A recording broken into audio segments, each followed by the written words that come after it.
महाराष्ट्र में हनुमान चालीसा विवाद में अब एनसीपी भी कूद पड़ी है।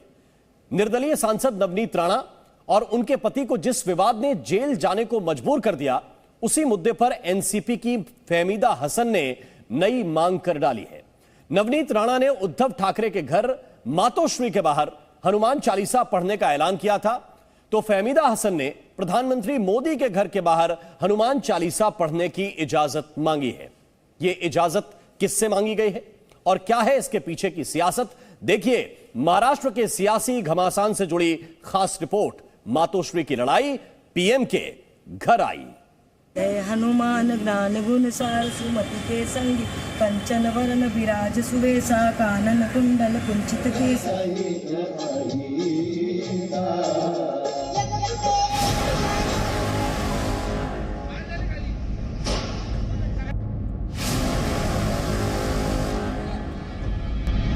मुंबई में जारी हनुमान पर सियासी पारी।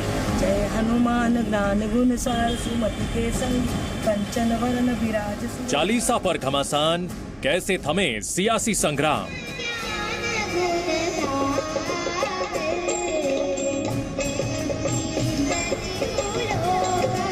मातोश्री की लड़ाई पीएम के घर आई। हमारे देश के प्यारे गृह मंत्री अमित शाह मोटा भाई से मैंने एक इजाजत मांगी है। हमारे पीएम नरेंद्र मोदी जी के आवास के बाहर सर्वधर्मीय प्रार्थना करने के लिए। ये है सियासत, महाराष्ट्र की सियासत। और महाराष्ट्र की सियासत में जिस नए किरदार की एंट्री हुई है वो है एनसीपी की नेता फहमीदा हसन।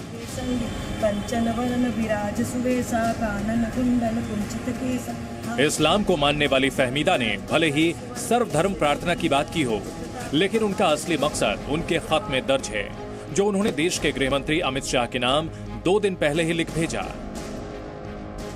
फहमीदा हसन खान की चिट्ठी में क्या है उस पर हम आगे बात करेंगे और उस चिट्ठी का पूरा हिस्सा आपको दिखाएंगे। लेकिन उससे पहले देखिए कि अचानक एनसीपी की नेता और राष्ट्रवादी कांग्रेस के उत्तर मुंबई जिला की कार्याध्यक्ष का किस तरह राम के उपासक हनुमान पर प्रेम छलक आया है।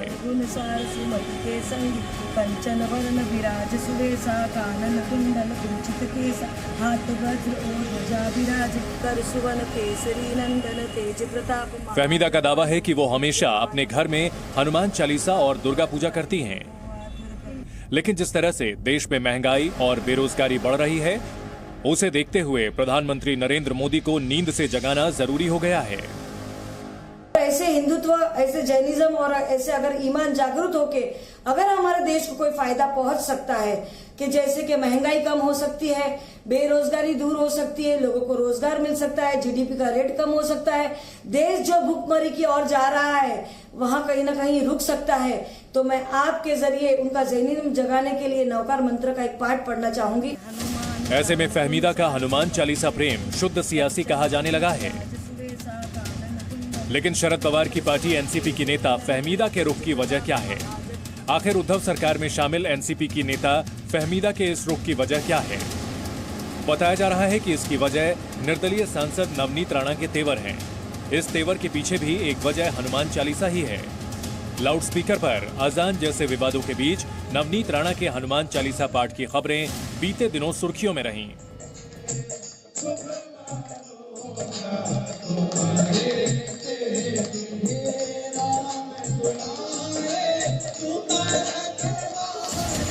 इसके बाद महाराष्ट्र की सियासत इतनी गरमाई कि नवनीत राणा ने महाराष्ट्र के मुख्यमंत्री उद्धव ठाकरे के घर मातोश्री के बाहर हनुमान चालीसा पढ़ने का ऐलान कर दिया। हालांकि शिव सैनिकों ने नवनीत राणा को ऐसा करने नहीं दिया और उन्हें मातोश्री जाने से रोकने के लिए उनके घर के बाहर जमा हो गए। यह विवाद इतना बढ़ा कि नवनीत राणा को उनके विधायक पति के साथ गिरफ्तार तक कर लिया गया और कोर्ट ने उन्हें 14 दिनों की न्यायिक हिरासत में भेज दिया। एक महिला को नामोहरम करने के लिए, एक महिला को पस्त करने के लिए हजारों लोगों को इकट्ठा किया जाता है। राजद्रोह का, देशद्रोह का, सिडिशन का आरोप उनके ऊपर लगाया जाता है। उनको पुलिस कस्टडी में मिसट्रीट किया गया, उनको नीची जात का बच्चा बताकर उनके साथ दुर्व्यवहार किया गया। मातोश्री के बाहर हनुमान चालीसा का पाठ करने का ऐलान करना, लेकिन नवनीत राणा की यही चुनौती महाआघाड़ी सरकार में शामिल एनसीपी को चुभ गई। मैं आपसे यही विनती करना चाहूंगी कि आज उद्धव ठाकरे जी पहले एक संगठन के प्रमुख थे, अभी आज वो एक राज्य के प्रमुख है। तो उनको जो राज्य में जितने भी धर्म के लोग रहते हैं उनको उसमें समाविष्ट करना पड़ता है। इसके लिए किसी का कोई हिंदुत्व मरता नहीं, किसी का कोई ईमान मरता नहीं है। एनसीपी को ये बात चुभी तो उसकी नेता फहमीदा हसन खान ने जैसे को तैसा के अंदाज में प्रधानमंत्री नरेंद्र मोदी के सरकारी आवास के बाहर हनुमान चालीसा सहित सर्वधर्म प्रार्थना की इजाजत मांग डाली। इसके लिए फहमीदा हसन खान ने बाकायदा केंद्रीय गृह मंत्री अमित शाह को चिट्ठी लिखी। इस चिट्ठी में उन्होंने लिखा कि वो प्रधानमंत्री नरेंद्र मोदी के घर के बाहर नमाज, हनुमान चालीसा, नवकार मंत्र, गुरु ग्रंथ और नोविनो पढ़ने की इजाजत चाहती हैं। फहमीदा ने इस सर्वधर्म प्रार्थना के लिए केंद्रीय गृह मंत्री से तारीख और वक्त बताने का आग्रह किया। जाहिर है सियासी मकसद से मांगी गई इजाजत पर सियासत शुरू होनी ही थी, हुई भी। फहमीदा की इस चुनौती के बाद महाराष्ट्र के पूर्व मुख्यमंत्री और बीजेपी नेता देवेंद्र फडणवीस सामने आए। मुख्यमंत्री जी के निवास स्थान के सामने जाकर हम हनुमान चालीसा बोलेंगे तो उनके ऊपर कार्रवाई की जाती है।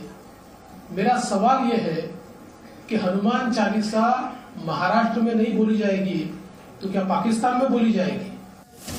फहमीदा को इस बात का अच्छी तरह अंदाजा रहा होगा कि उनके बयान पर सियासी घमासान छिड़ेगा, इसलिए सियासी बयानबाजी के बाद उन्होंने सामाजिक और राष्ट्रवादी संदेश देने वाले बयान देने में भी देर नहीं की। मैं हिंदुस्तान की सारी जनता को ये भी बताना चाहती हूँ कि हम राम से जुदा कब थे। अभी हमारा रमजान चालू है, पहले राम आता है फिर अजान आता है और दोनों को मिला के रमजान होता है। महाराष्ट्र की राजनीति में हनुमान चालीसा को लेकर जिस तरह का घमासान छिड़ा है, उसमें हनुमान चालीसा में तुलसीदास जी ने जिस भावना का जिक्र किया है वही गायब है। तुलसीदास ने हनुमान चालीसा में साफ लिखा है, तुलसीदास सदा हरिचेरा कीजे नाथ हृदय महाडेरा, यानी हनुमान जी की आराधना हृदय में करने की चीज है, शांत मन से करने की चीज है, आस्था की चीज है। सियासी शोर में तुलसीदास जी की यही भावना अनसुनी है। ब्यूरो रिपोर्ट, जी मीडिया।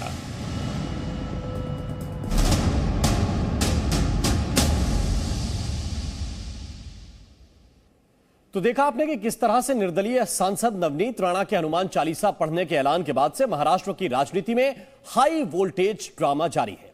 इसकी गर्मी आज दिल्ली में भी महसूस की गई। नवनीत राणा प्रकरण के बाद जिस तरह किरीट सोमैया सहित बीजेपी के कुछ नेताओं पर हमले हुए, उसे बड़ा मुद्दा बनाने की कोशिश हुई। बीजेपी ने अपने नेताओं पर हुए हमले को सरकार की शय पर हुआ हमला बताया और इसे राज्य की खराब कानून व्यवस्था से जोड़कर केंद्रीय गृह मंत्रालय से इस पर कार्रवाई की मांग की। एक तरफ यह मामला तूल पकड़ रहा है तो दूसरी तरफ महाराष्ट्र सरकार में शामिल दल के नेताओं पर गुस्से में बदजुबानी करने के आरोप लग रहे हैं। क्या है यह पूरा मामला? देखिए हमारी इस खास रिपोर्ट चालीसा का आलाप सियासी प्रलाप में।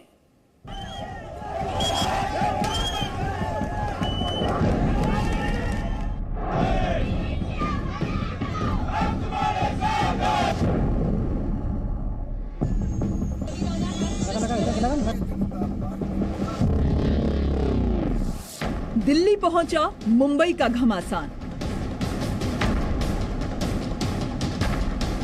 महाराष्ट्र के सियासी घमासान पर बढ़ी तकरार।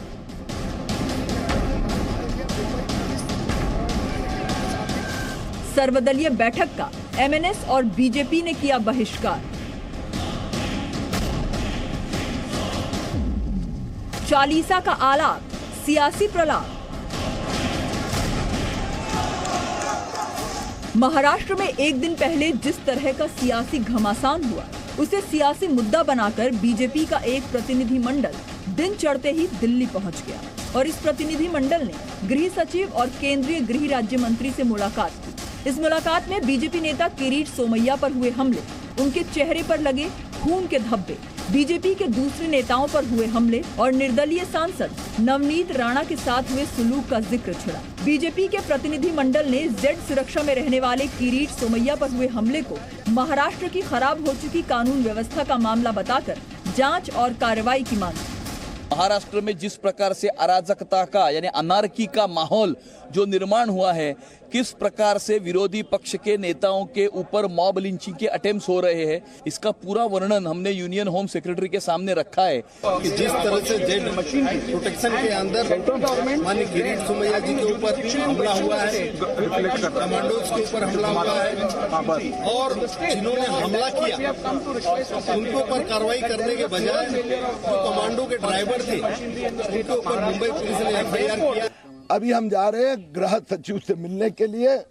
जिस प्रकार से महाराष्ट्र में टेरर पैदा करना, पुलिस का माफिया उपयोग करने का काम उद्धव ठाकरे कर रहे हैं, जिसमें मुंबई के पुलिस कमिश्नर संजय पांडे जी फर्जी एफआईआर किरीट सोमैया के नाम से संजय पांडे ने लिखवा दी। बताया गया कि गृह राज्य मंत्री ने इस मामले में गृह सचिव से बात कर पूरी घटना की जांच कराने का भरोसा दिया। कहा तो यहाँ तक जा रहा है कि बीजेपी के नेताओं ने महाराष्ट्र की कानून व्यवस्था को मुद्दा बनाकर राज्य में राष्ट्रपति शासन लगाने की मांग भी शुरू कर दी, जिसका अंदेशा शिवसेना को भी है। किसी को यहाँ थोड़ा खून आ गया है तो राष्ट्रपति शासन लगाने के लिए भाग गए। बचाइए, अगर आपकी कोई समस्या है तो आप महाराष्ट्र के मुख्यमंत्री से मिलिए, महाराष्ट्र के गृह मंत्री से मिलिए, आप उनको अपना निवेदन दीजिए। लेकिन आप दिल्ली में जा रहे हो, ये क्या चल रहा है? इस विवाद की शुरुआत निर्दलीय सांसद नवनीत राणा के उस ऐलान के बाद हुई, जिसमें उन्होंने उद्धव ठाकरे के घर मातोश्री के बाहर हनुमान चालीसा का पाठ करने का ऐलान किया था। लेकिन वो ऐसा कर पाती उससे पहले ही बड़ी संख्या में शिवसैनिक उनके घर के बाहर जमा हो गए, ताकि वो घर से बाहर ही ना निकल पाए। इसी बीच महाराष्ट्र पुलिस ने नवनीत राणा और उनके विधायक पति रवि राणा को गिरफ्तार कर लिया। इसके बाद किरीट सोमैया शनिवार की रात राणा दंपत्ति से मिलने खार पुलिस थाने गए। वहां थाने से निकलते समय बाहर बड़ी संख्या में जमा शिवसैनिकों ने उन पर हमला बोल दिया। सोमैया ने शिवसैनिकों पर पथराव का आरोप लगाया। इस पूरे मामले में बीजेपी ने आक्रामक रुख अख्तियार कर लिया और लाउडस्पीकर मुद्दे पर बुलाई गई सर्वदलीय बैठक का बहिष्कार कर दिया। जिस प्रकार से किरीट सोमैया इन्फॉर्म करके पुलिस स्टेशन जाते हैं और वहां पर ये कहते हैं कि बाहर लोग मुझ पर हमला करने वाले हैं, और पुलिस स्वयं उनको गुंडों के हवाले कर देती है, ये सारी चीजें बिल्कुल स्पष्ट रूप से दिखती है कि ये सरकार विरोधियों को कुचलना चाहती है।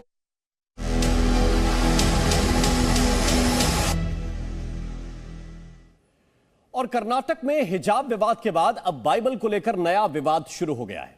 बेंगलुरु के एक स्कूल ने वहां पढ़ने वाले छात्रों के माता पिता के सामने एक शर्त रखी। इस शर्त में कहा गया कि अभिभावक बच्चों को बाइबल लेकर स्कूल आने से मना नहीं करेंगे। स्कूल की इस शर्त का जब कुछ हिंदूवादी संगठनों को पता चला तो उन्होंने इसका विरोध शुरू कर दिया। इन संगठनों का आरोप है कि स्कूल पढ़ाई की आड़ में एक विशेष धर्म का प्रचार प्रसार कर रहा है। बड़ा सवाल यह है कि क्या स्कूल का यह फरमान शिक्षा अधिनियम के खिलाफ है?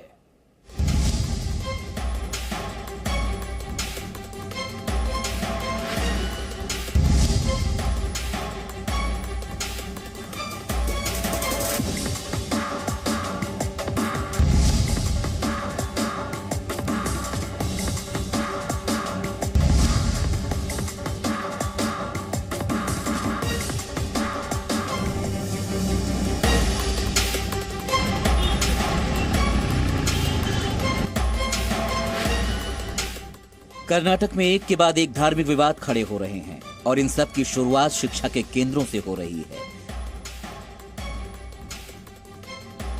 कर्नाटक के बेंगलुरु में हिजाब विवाद के बाद अब बाइबल पर विवाद छिड़ गया है।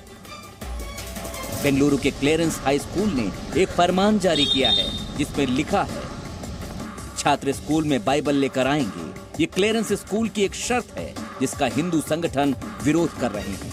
स्कूल में बाइबल लाने की ये शर्त सिर्फ छात्रों तक सीमित नहीं है। आपको बताते हैं कि क्लेरेंस स्कूल के इस फरमान में क्या लिखा है। क्लेरेंस हाई स्कूल छात्रों को भारत और दुनिया का एक अच्छा और उपयोगी नागरिक बनाने के लिए पढ़ाई के अलावा आध्यात्मिक निर्देश भी देता है जो बाइबल के माध्यम से दिया जाता है। इसलिए केवल वही माता पिता और छात्र स्कूल में आवेदन करें जिन्हें इस पर कोई आपत्ति नहीं है। स्कूल में बाइबल लेकर आने के साथ साथ प्रार्थना सभा और बाइबल की क्लास में भी मौजूदगी अनिवार्य है।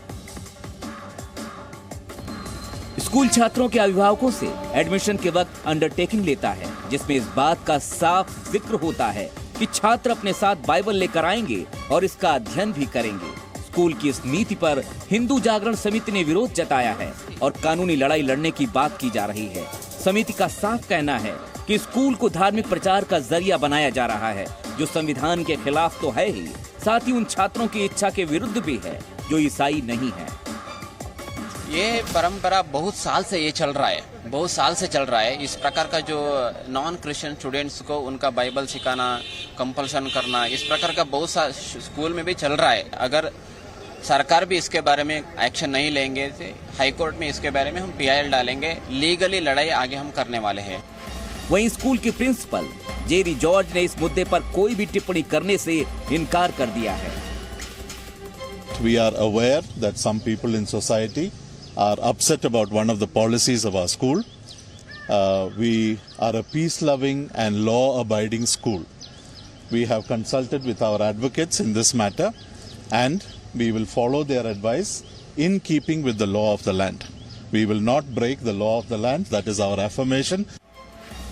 स्कूल ने अपनी शर्त में यह दलील दी है कि वो छात्रों को पढ़ाई के अलावा आध्यात्मिक ज्ञान देता है, जिसके लिए बाइबल का अध्ययन करवाया जाता है। लेकिन इस पर हिंदू जागरण समिति का कहना है कि आध्यात्मिक ज्ञान के लिए सिर्फ बाइबल ही अनिवार्य क्यों है, और स्कूल में पढ़ने वाले दूसरे धर्म के छात्रों के लिए ये किस तरह वाजिब है। ये क्या इन्वेडिंग नहीं हुआ, ये दूसरे के अधिकारों के ऊपर अतिक्रमण नहीं हुआ। यहाँ पर यदि आप इस प्रकार से करना है तो आपका माइनॉरिटी एजुकेशन स्कूल है तो उसके अंदर आप सिर्फ ईसाइयों को ले ले, लेकिन वहाँ पर हिंदू बच्चों को एडमिशन देना और फिर ये कहना कि नहीं आपको यहाँ पर आने के बाद में आपको यहाँ पर बाइबल भी पढ़ना पड़ेगा, तो ये पूरी तरीके से गलत है। बेंगलुरु में बाइबल पर हो रहे बवाल पर सियासत भी तेजी पकड़ रही है। बाइबल विवाद पर बीजेपी नेता प्रकाश रेड्डी ने कहा, ये ईसाई और मुस्लिम संगठनों की नीति है और इस तरह सांप्रदायिकता में छात्र बर्बाद होंगे। Whether it is run by a Christian organization or run by a Muslim management, they should restrain themselves above the communal, above the caste organization, above the communal issues and above the religious and faith issues. Then only the things will move. Otherwise, the students, the young age, they will be corrupted because of your communal political strategies. Bengaluru के नामी school में मुश्किल से दाखिला होता है और ऐसे में ज्यादातर अभिभावक भी स्कूल की नीतियों पर सवाल उठाने से कतराते हैं। इससे पहले कर्नाटक में हिजाब को लेकर भी विवाद छिड़ा था, जिस पर देश भर में हंगामा हुआ, जिस पर कर्नाटक हाई कोर्ट ने यह फैसला भी सुनाया कि छात्र स्कूल यूनिफॉर्म पहनने से मना नहीं कर सकते। स्कूल को समानता के लिए यूनिफॉर्म तय करने का पूरा अधिकार है। हालांकि हिजाब मामले पर सुप्रीम कोर्ट में सुनवाई अभी लंबित है। अब देखना ये होगा कि हंगामा बढ़ने से पहले बाइबल के इस बवाल पर सरकार क्या रुख लेती है। बेंगलुरु से जयपाल शर्मा के साथ bureau report, ji media. Presenting B News app, available on Google Play and App Store. Download it now.